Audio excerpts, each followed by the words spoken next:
Thank you.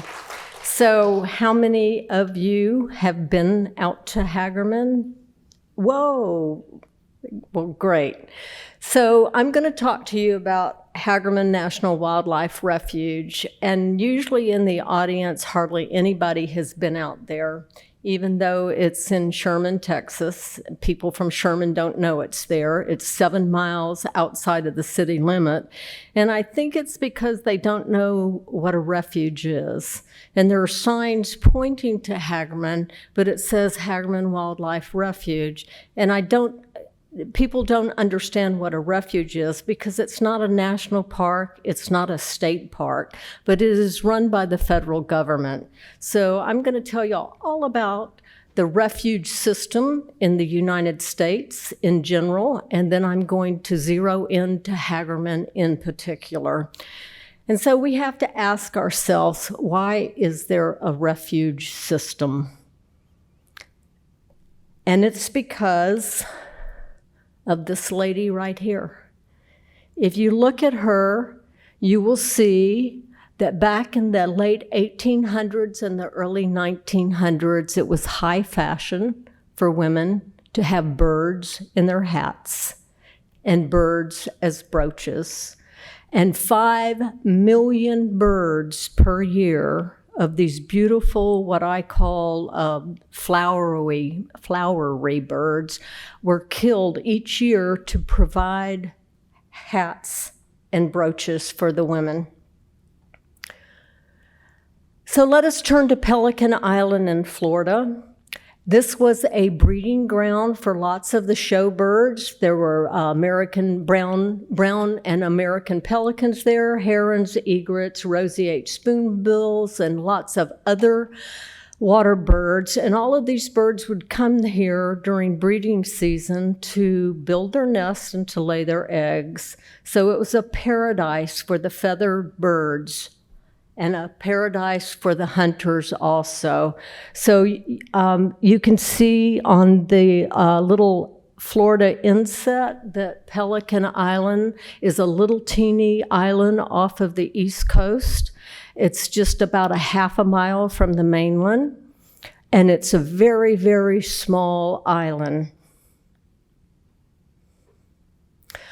So I'm going to introduce to you a man named Paul Krogel, who was a German immigrant, and he lived on the coast of Florida, and he hated what was going on with the birds. So every morning he would get out in his canoe with his shotgun, and he would oar over to the island and patrol the outer rim of the island, and he would not let any of the trappers land. He happened to know a man named John Chapman, who was president of the New York City Audubon Society, who happened to have a close friend whose name is Theodore Roosevelt. And in 1903, Theodore Roosevelt was the president of the United States. And he was an honorary member of the Florida Audubon Society. So in March of 1903, these 3 men, Chapman from Audubon and Krogel from patrolling the waterways, got together with Theodore Roosevelt, and they decided to create what they called a refuge center. And so Pelican Island was established as the first federal bird reservation in the United States. And Krogel got his job as the first wildlife refuge warden, and he was paid $1 per month. And here's Frank Chapman. Excuse me. And so Pelican Island is now a thriving refuge for migratory birds, and it's where vanity lost. So there was a battle between the trappers and a battle between the conservationists, and the conservationists won. 1904 was the first refuge. And so here's a picture of some of the egg-laying beautiful showbirds there. And now I think there is, 568 different refuges through the United States, and more are being created as we speak. They are in every single state. And as you can see by the black dots, the majority of them are on waterways. To the east, we have the Atlantic Ocean. In the middle, we have the Mississippi Valley. And then on the west, we have Pacific, and then we have what is called a Central Flyway, and that's where we are located in Dallas. Down to San Antonio is a flyway for birds. We also have refuges in Hawaii. We have refuges in some of the atolls in the Pacific that were used for bomb testing.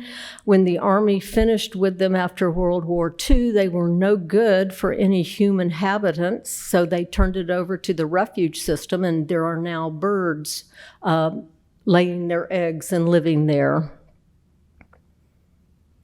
So there are 95 million land acres that the refuge system controls, 760 million acres of submerged lands and waters, 38 wetland management districts, 5 marine national monuments, 568 individual refuges in all 50 states, in 5 U.S. territories, including a lot of the Pacific Island territories, such as Hawaii, Wake Island, Palmyra Atoll, and there's all kind of corals, reefs, and waters, and the refuge system controls these waters from 10 to 25 miles outside of land.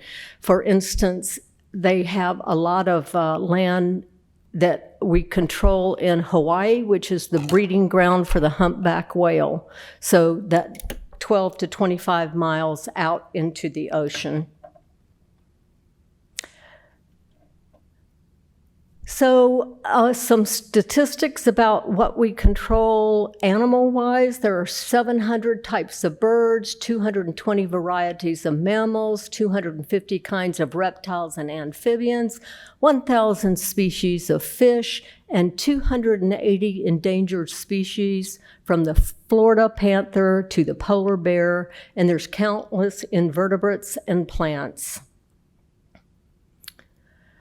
So it is under the auspices of the U.S. Fish and Wildlife Service, which is a department of the Interior, and the mission of the refuge system is to work with others to conserve, protect, and enhance fish, wildlife, and plants and their habitats for the continuing benefit of the American people. And so these are some of the refuges throughout the United States. In New Mexico, where they protect snow geese. In Florida, the manatee, which has undergone a very stressful year the past year, where they had to capture and move the manatees into aquariums because there wasn't enough food to eat. The Kodiak bear in Alaska, Vermont moose, the prairie pothole area, which is an area in North Dakota, which is one of the most threatened waterfowl habitats in North America. 1/3 of the continent's ducks go up there to lay their eggs, and they have found oil and gas up there, and so their habitat is being destroyed. And my favorite refuge, other than Hagerman, of course, is Midway Island. So you might remember that World War II, that was the site of a famous naval battle where the war turned toward the Allies. And I want to introduce you to an albatross called Wisdom. She is the oldest confirmed wild bird in the world. She is now 72 years old. She was born in 1951. She has laid 42 eggs.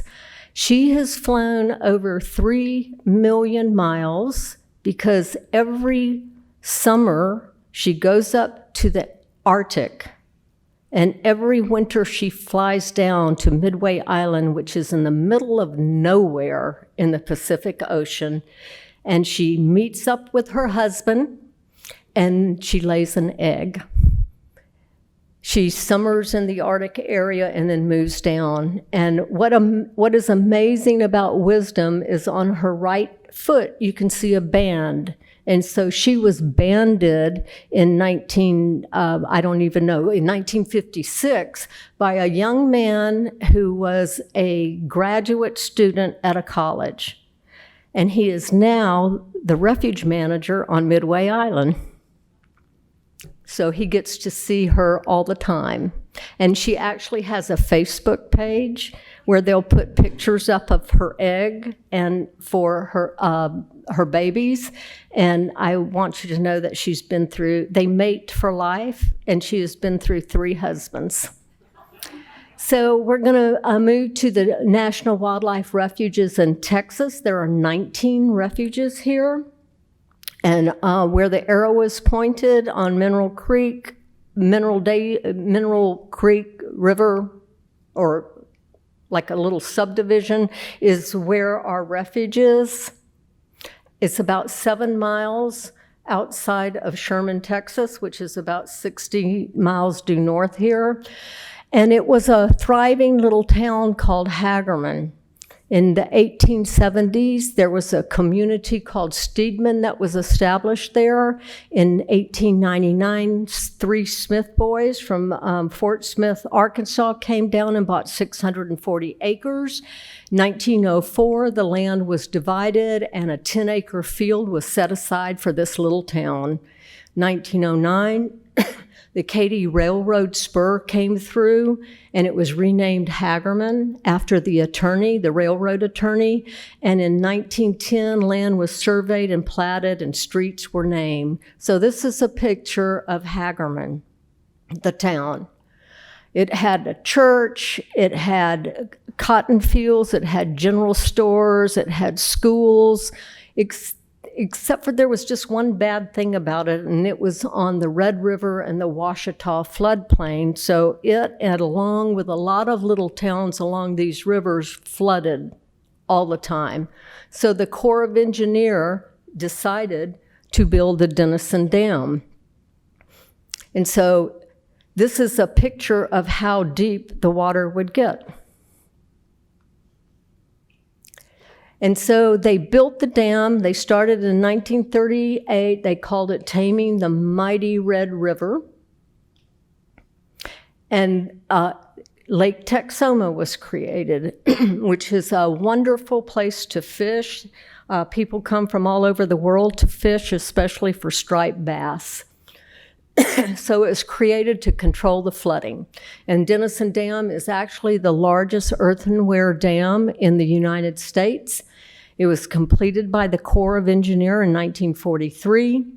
89,000 acres of land were submerged. It's the 12th largest man-made lake in the United States, 139 square miles in area and 580 miles of shoreline. And so we do not own the land that Hagerman Wildlife Refuge is on. It's owned by the Corps of Engineers. I'm sorry. They gave it to us as an overlay. So we don't own it. We just kind of borrow it from the Corps of Engineers. And so each refuge in the United States has to have a purpose. So our purpose is for Hagerman to be a refuge and a breeding ground for migratory birds and other wildlife. It was established in 1946. It covers 11,000 or so acres, and they picked up another 2,000 acres, so there's about 13,000 acres out there now. And it's the largest natural wildlife area in North Texas. We have 5 different habitats there. It was established in 1946, so we have water, we have forest, we have prairies and grasslands, we have agriculture, and we have wetlands. And so I'm going to show you some of the things that you can see if you come on up. So in the water, of course, Lake Texoma is known for its fishing. And I bet you guys would love to get a hold of this. Okay, there we go. This is a 150-pound catfish that they caught. Can you imagine that? And so there are 62 different kinds of fish out there, and people just love going fishing. And you're allowed to fish at Hagerman as long as you have a Texas license. We have forests. The majority of the refuge is still untamed forest, 1,500 acres of it. And we have all the normal suspects. We have, somebody asked me about a bald eagle. This is our bald eagle, and I'll talk more about her. Her name is Lucy, and she has a husband out there whose name is Ricky, and they have been there for about eight or 9 years. And they decided they like Texas, so they do not migrate anymore. They should be going up north. We have white-tailed deer. We have bobcats galore. We have turkeys galore. And we have wild pigs galore, which are an awful problem that I think everybody can understand and knows about. We have grasslands out there, and they're part of the Blackland Prairie grassland. The Great American Plains come from Canada. They go through the middle of the country. They cross over the Red River right around here, and they go down to San Antonio. And when you cross over the Red River, you're on Blackland Prairie, part of the tall grass prairie. We have 34 species of mammals there. It used to all be prairie.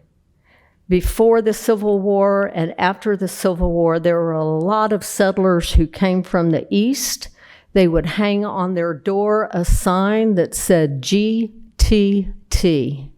Anybody know what that means? Gone to Texas. So when they came out here, it was their first exposure to prairies. And these prairies are huge and tall, and bluestem grass grew 9 feet tall. And there's a story of a man riding across on his horse, and the only thing that you could see was his cowboy hat as he rode through the prairies.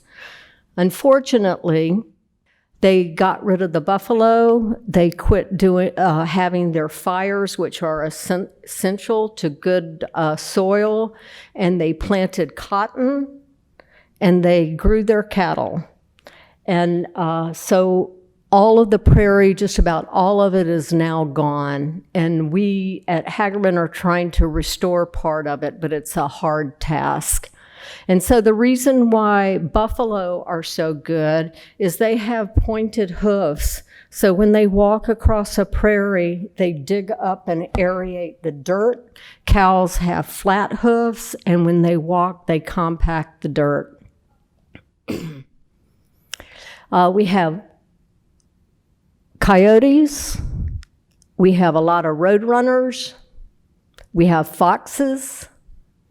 And we have lots of flowers. It's beautiful in the spring looking out these meadows. And last year, it was solid yellow with all kinds of coreopsis. And we had hundreds of people coming out taking pictures of it. Bluebonnets, black-eyed Susans, paintbrushes, horse mint,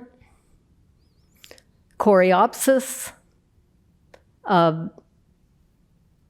purple coneflower, sorry, and just anything in general. So it's a gorgeous place to come take pictures of wildflowers. And they usually start in late March, April, and May. And then we have croplands, and people ask us all the time, why does a refuge have croplands? Our mission is to provide a safe haven for birds that come down from the north. And one of the most famous of our birds are our snow geese. And we usually have between 10 and 20,000 snow geese come through the refuge, and they start coming in November, December, and they'll stay until February and March. So we have about 500 acres that we dig up, and we plant winter wheat so they'll have something to eat. And so it's quite amazing to come to the refuge during that season. And there they are planting. And that's the winter wheat. And then we have wetlands. Because we are on Lake Texoma, we have a lot of wetlands, and we have otters. And then we have the birds of Hagerman, and I know that this is what a lot of you are interested in. We have 338 species of birds at Hagerman, not all at the same time. A lot of them are migratory. And so there's a picture of all the flyways, the Pacific, the Central, the Mississippi, and the Atlantic, and you can see the Central Flyway comes right over in your skies. And so this is a great blue heron. This is the largest of our showbirds. And here's our bald eagle. You know, the bald eagle is not supposed to be there all year round.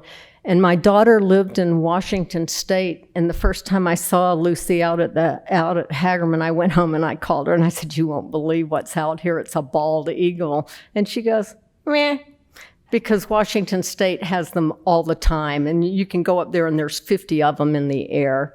So this is Lucy, and they live in a particular place on the refuge in a nest that nobody knows where it is because the refuge won't tell because they don't want anybody to disturb the nest. But Lucy has a favorite place where every morning she goes and she sits upon this either dead tree or a telephone pole, and she searches for her breakfast. So if you're out there around 8 or 8:30, there's a good chance you're going to see at least Lucy and sometimes Ricky too. And there's a infant. And then we have some specialty birds that normally don't come out. This year we had 3 whooping cranes come through. Very rare. You have to be there at the right time, at the right spot. And they came and they spent 24 hours there. They came on a Friday afternoon and they landed in the marsh at about 4 o'clock. And through some kind of osmosis, by 4:30, there were 100 cars there with people with their cameras all lined up taking pictures of them. And the last time they had been out there was 2012, so this was a special present. And then they flew away. And then Lori Shepard, who is one of our resident birders, discovered a brand new variety species of vireo. This is called Bell's vireo. And it has never been seen before at Hagerman. So she was really excited about that. You know, you birders are a very competitive group. And so we have lots of birders out there who are members of, I think it's called the 300 Club, where you have to get 300 species each year. And so they have this connection, and I don't know whether it's on Facebook or text or whatever, but when they see a bird, they text, and they will drive from here to Wichita Falls. They just drop everything and they go to see this bird so they can add it to their 300. Is it 300? Do you know, Patricia? Yeah. Okay. We have screech owls. We have mallards, which is the largest duck that we have out there. We have all kinds of woodpeckers. This is red-bellied woodpecker, and I always get really irritated because it is not red-bellied. It's red-headed. So I don't know how they picked out the names for these. We have eastern bluebirds, and I'll talk about them in a minute. And here are our 2 beautiful egrets we have. The one on the left is the great egret, and the one on the right is the snowy egret. And when I was first learning birds, my teacher said, well, the snowy egret is so much smaller. And I said, yeah, but you have to have them standing together to tell. So the great egret has a yellow bill and black feet. And the snowy egret is just the opposite. It has a black bill and yellow feet. So that's one way you can tell them apart. And then there's a cattle egret out there, and y'all have probably seen cattle egrets all over. There's the ones, they're small, they have the little blush of russet on their back, and a lot of times in a field of cows, they'll be on the cow's back picking up all the insects. And here's a snowy egret, and she's not too happy, I don't think. But these are the kind of pictures, if you have a lot of patience, you can take out at Hagerman. This is a little blue heron. These are American white pelicans. They migrate down here, and sometimes there's 500 to 1,000 of them in one area. So you can get some great pictures of them. And here are our famous snow geese. So they will cover a field and it will be solid white. Shovelers, pintails, summer tanagers, and then here's the vireo again. And here's our favorite bird that everybody wants to see is the painted bunting. They are getting ready to leave. The mothers have laid their eggs. They've hatched their little babies, and they're waiting for them to be self-sufficient. And the guys have already left. So these hang around for a couple weeks later. So they're still out there, but they won't be there for long. Indigo bunting, hummingbirds, ibis, and then we have lots of butterflies. The Friends of Hagerman created a butterfly garden of about a half acre right next to the building, and there are so many butterflies out there. It's amazing, and you can take great photographs of them out there. So I want to tell you what you can do out at Hagerman if you choose to come. We do, and I'm a member of the Friends of Hagerman, which is an auxiliary group, and we're a nonprofit group, and we sponsor most of the activities that go on around Hagerman, and we actually present 15 to 20 free activities every month for both children and adults. So we do bird nest monitoring. We report the birds to Cornell every year. We have a team that goes out every week and we count the nest, we count the eggs, we count the birds that hatched, and we count the birds that fledged. So this year we had 46 boxes that we monitored weekly. And the sad thing about that is when we had Snowmageddon, a lot of the birds didn't make it. And so we used to have 136 birds fledge each year. And the year after Snowmageddon, we only had 40. And this year we had 86. So it's going to take a long time to build up the population. We have second Saturday programs, the second Saturday of every month, where we have a qualified speaker come in, normally a professor from one of our colleges nearby, and give a lecture on anything that has to do with nature and ecology. And then we have activities for kids. We have Go Fish, where we invite them to come out and they don't have to have a license or anything. We provide the rods and the bobbers and the bait, and they get to fish in the ponds. And here they are. Sometimes it's the first time they've ever been fishing. We have what is called a naturology camp in summertime, where we invite 30 kids out for an all-day camp. They come out at 7:30 in the morning, and they don't get to leave until 4:30, and they're outside the entire time. And they're not allowed to have any electronics. And they hate it. But then when they go home, they can't stop talking about it. So there's 8 different programs that we run through in naturology. We teach them about fossils, we teach them about birds, we teach them about water ecology, fish, insects, we have skins and skulls, we have geology. And so each class is from 45 minutes to an hour, and they get to make things in almost every activity, and here they are with their birdhouses that they made. And they go on hikes also. And we do have guided hikes. Friends of Hagerman also bought a tram for Hagerman, and every single Saturday and Sunday at 2 o'clock, we have a free tram tour, and we will take you on a guided tour that lasts about an hour and a half.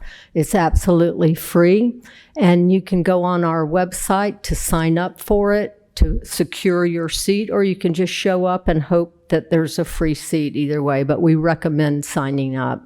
It's a wonderful way to get to know the refuge. This is part of our butterfly garden. We have school groups. Before COVID, we had 3,000 school children come through the refuge for a field trip every year. And it's gradually being built back up. And it's absolutely free to the schools. You know, they don't have a lot of money for field trips anymore, so the only thing they have to do is get the kids out to the refuge, and we take care of everything. Are y'all familiar with the big sit that Cornell does? Okay, so every October, Cornell, which has an incredible ornithology reporting program, does what is called the big sit. And so it's a 24-hour sit where you draw a 70-foot circle, and you have to stay inside that circle, and you have to monitor the birds for 24 hours. And people take turns, and you count what birds are, and you report it to Cornell. And we do that at Hagerman every year, and we loved it so much. It was so much fun that we decided that we were going to do a little sit. So we have a little sit the first Saturday of every month. Anybody and everybody is invited. The instructions are on our website, and we go out to one of the pads out there, and we have 3 people who know their birds, and they will help you identify them, and then we report those to Cornell too. And we meet 30 minutes before sunrise. It doesn't matter whether it's 105, and we've been out there when it's 20 degrees, but not rain or snow. And it's wonderful. We get to watch the sunrise, we get to hear all the birds wake up, and we count them. And it's a great way to get to know what birds are out there and how to identify them. And then we have butterfly garden walks. This is our butterfly garden. You can see how magnificent it is. We're redoing it right now. We have Refuge Rocks the 3rd Saturday of every month, and this program is for children, and they come out and they do an activity. It's on spiders, so it'll be Spider Day on that Saturday. And so they'll learn about spiders, they'll play a game about spiders, and they do a craft about spiders. So some of the other things you can do is we have 5 trails out there which are just magnificent walking trails. Hollers Haven. Okay, so my friend and I, Patricia, she's sitting on there. We love going out there because we love walking the trails. So we try once a week, and we get out to the refuge at 45 minutes before the sun rises, and we walk Meadow Pond Trail, which is, and we walk 2 miles in and 2 miles back, and we walk the 2 miles in when it's dark, and we get to the end and turn around, the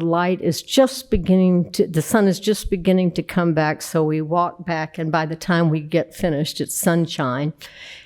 It is the most serene place and serene thing that we've done, and we love it. If you like nature, you need to go out there before sunrise.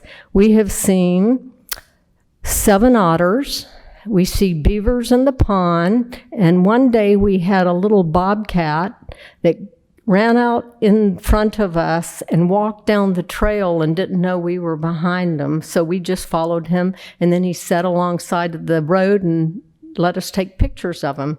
So it's really a wonderful way to obtain some peace and quiet. Of course, everything out there is a draw for if you're a photographer. And so we have wonderful sunsets, and you can see the sunsets over the water, over the trees. We have birds. If you're lucky, you'll run into some of the mammals. I've been working out there since 2008, and I've seen the otters one time. So you have to be there at the right place, right time. So these are walks. You can canoe and kayak. There's a little mineral creek there that is just perfect for going in, and then you have to turn around and come out, or you can go through all the little ins and outs of the lake. We have picnic tables, and I must explain to you, because this is a refuge, it's not a park. So the refuge closes at sundown. Okay, the visitor center closes at 4, but the refuge closes at sundown. You are not allowed to camp. You're not allowed to build a fire, and you're not allowed to take anything or leave anything, because the purpose of the refuge is a refuge for birds and animals, not for us, although it is. But they're real strict upon that, on those matters. You can bicycle ride. We do have hunting seasons to control the animals. We have squirrel, dove, rabbit, and deer season, and we have wild hog season too. So you have to apply. It's a lottery-driven season, so you have to apply, and they draw names. And so this is the entrance to our refuge, and I think, yeah. And so this, before we were in this little rundown shacky building that had holes in the floor, and when the secretary came in the morning, she'd have to shoo the snakes out. And in 2011, with $3.5 million of Obama's stimulus money, we were granted the privilege of building our own visitor center, and this is what it looks like. It is a LEEDS certified building, leadership in environmental and what's the? Yeah. So anyway, all the stuff that was used to build it is from Texas. We have cisterns. We have native plants around it. And the the roofs are slanted, so the water runs into the center. We have solar power. So it has been a big draw, and we have thousands of more people come out now because there's all kind of exhibits, and this is where we hold all of our programs. Okay, so I'm not going to go into that, but we have a master naturalist group that does a lot of work out there too. And I think, some of the things we do is, this area was once an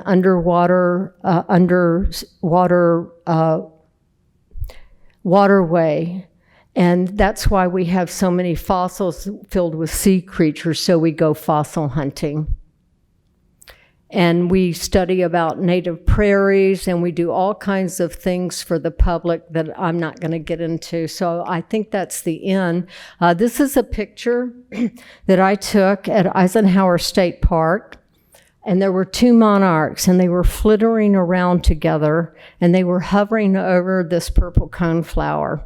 And I thought, oh, please do this for me. So I actually laid on the ground for about 15 minutes, and then they both landed, and I thought, yay. So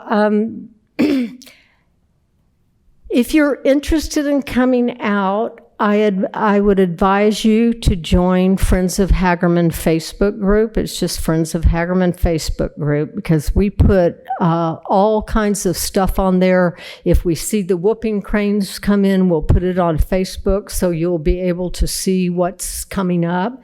We put all of our upcoming events on it. And then we have a monthly newsletter called the Featherless Flyer. So if you Google Friends of Hagerman website, you can sign up. You get a newsletter once a month, and they don't give your email to anybody else, and it just lines up all the activities that we have going on during that month. So thank you. Are there any questions? I'll bring the microphone to you, and any questions, comments, or protests? Yep. There's got to be a question. There always is. Oh, okay. Let me bring the mic to you.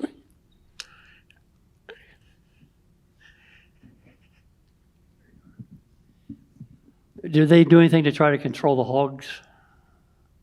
Did you say at hogs there? Yeah. Wow. Do they do anything to control them? Yes, they do. We have a hunting season, and also the Department of the Interior will sometimes bring out helicopters and snipers. Okay. Because that's the only way you can control a lot of them a lot of the times. You know, the hogs, when the babies are born, it only takes them 3 or 4 months to reach adulthood, and they can have 3 litters of babies every year. So you can't even imagine how many there are out there. And they have no natural predator. They don't have a natural predator. Yeah. By the way, this lady is one of the best photographers I've ever met. You're too sweet. In the morning, when you go out early before sunrise, how early can the public get in to do that? Well, yeah, you're supposed to wait until the sun rises, but there are a lot of people who come out early to walk and to look at the sunrise with the birds. So it is a road that is not a private road to Hagerman. It's a public road, so you could come out. Okay, and then the second question is around birding tours. I'm assuming that you all have those periodically, and that would be on the calendar, like if you wanted to do a bird walk right. with a professional birder. Yeah, we have a bird walk before the second Saturday program every month, and it's led by Jack Childs, who has been birding for like 520 years. And he can look at a bird a mile away and identify it, and he does a bird walk every second Saturday of each month. Okay, thank you. Yeah, what's the relationship between the oil industry and the oil drilling that's going on there and the refuge? Okay, so we have over 156 pump jacks out there that were left over. When the Corps of Engineers bought the land, they didn't buy the mineral rights. So the mineral rights are owned by a private consortium. Okay, but they all fall under certain auspices of the Department of the Interior. So there's there's the Corps of Engineers, the oil and gas people, and Hagerman, and they have to get together and finalize all these things that they have to do. And so they can't just go out and build a new pump jack. They have to have permission. So it's very strange, because it's really, it kind of shakes you up when you see a pump jack on a refuge, but they were there and they're going to be there.